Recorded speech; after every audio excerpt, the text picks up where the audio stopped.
अस्सलामुअलैकुम वरहमतुल्लाहि वबरकातुहू। उम्मीद है कि आप सब खैर आफियत से होंगे। अल्लाह ताला से दुआ है अल्लाह ताला आप सबको और हम सबको हमेशा सेहत, ईमान और तंदुरुस्ती वाली ज़िंदगी अता फरमाए। आमीन सुम्मा आमीन। आज की क्लास में हम इंशाअल्लाह ताला पारा सयकूलु सूरतुल बकरा सफ़ा नंबर 41 आयत नंबर 188 को मुकम्मल करेंगे। आधी हमने प्रीवियस क्लास में पढ़ी थी, तो बाकी की जो रह गई है आज की क्लास में पढ़ेंगे। तो पहले हम तिलावत करते हैं और उसके बाद इजराए कवायद से पढ़ेंगे। तो चलिए सबक का आगाज़ ताऊज़ और तस्मीह की तिलावत से करते हैं। अऊज़ु बिल्लाहि मिनश शैतानिर रजीम। बिस्मिल्लाहिर रहमानिर रहीम।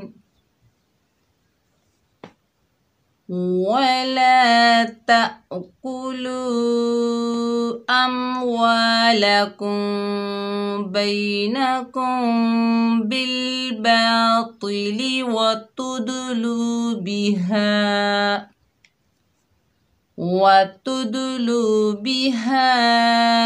इलल हुक्कामि लितअकुलू फरीक़म मिन अम्वालिन नास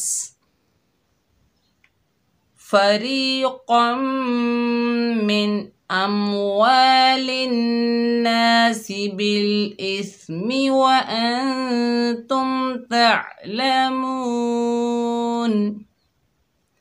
इजराए कवायद हम यहाँ से शुरू करेंगे क्योंकि हमने यहाँ से लेकर यहाँ तक पिछली क्लास में पढ़ा था। तो आज की क्लास में यहाँ से शुरू करते हैं।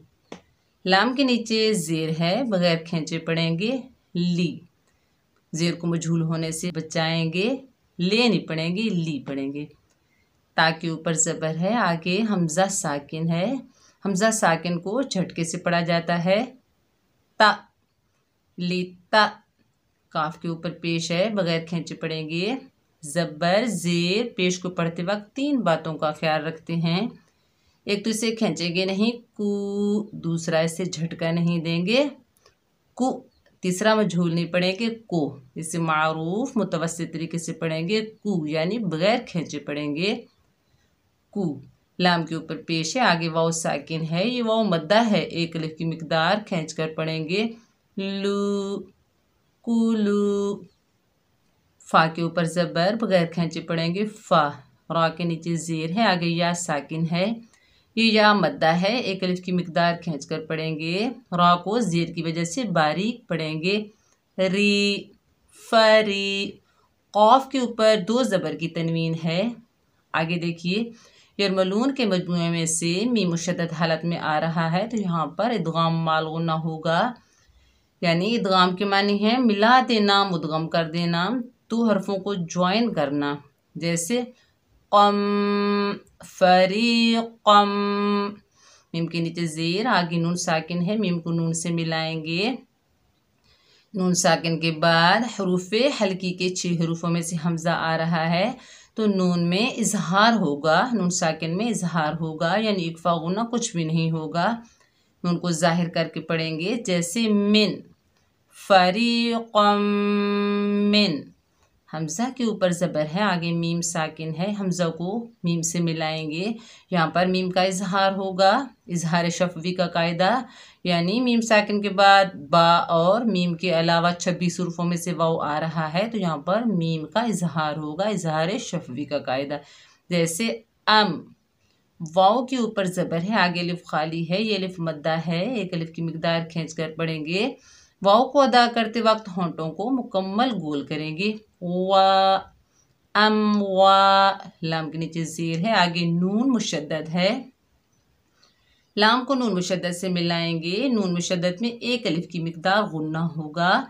गुन्ना किसे कहते हैं? गुन्ना नाक में आवाज़ छुपाने का नाम है। जैसे लिन अम्वालिन, नून के ऊपर ज़बर है, आगे अलिफ खाली है, इसे एक अलिफ की मिकदार खींच कर पढ़ेंगे ना। सीन के नीचे ज़ेर, बगैर खींचे पढ़ेंगे।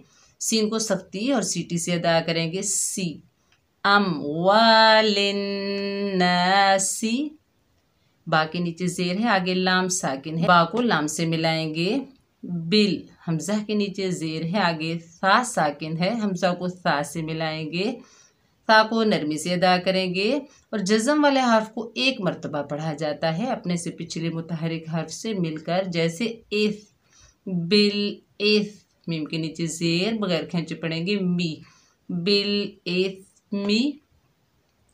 वाव के ऊपर ज़बर बगैर खींचे पढ़ेंगे वा। हमजा के ऊपर ज़बर है, आगे नून साकिन है, हमजा को नून साकिन से मिलाएंगे। नून साकिन के बाद रूफ़े इक्फ़ा के 15 हरूफों में से ता आ रहा है तो नून साकिन में इक्फ़ा होगा। इक्फ़ा इदगाम और इजहार की दरमियानी हालत को कहते हैं।